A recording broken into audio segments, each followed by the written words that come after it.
একটি দফা কর্মসূচি নিয়ে আজকে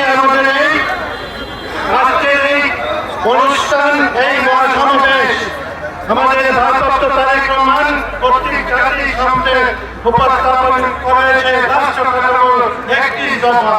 একটি দফাটা কি?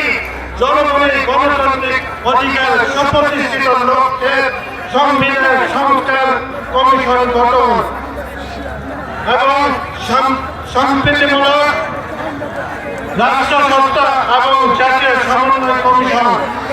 একটি দফা যদি করতে যায় অনেক সময় লাগবে।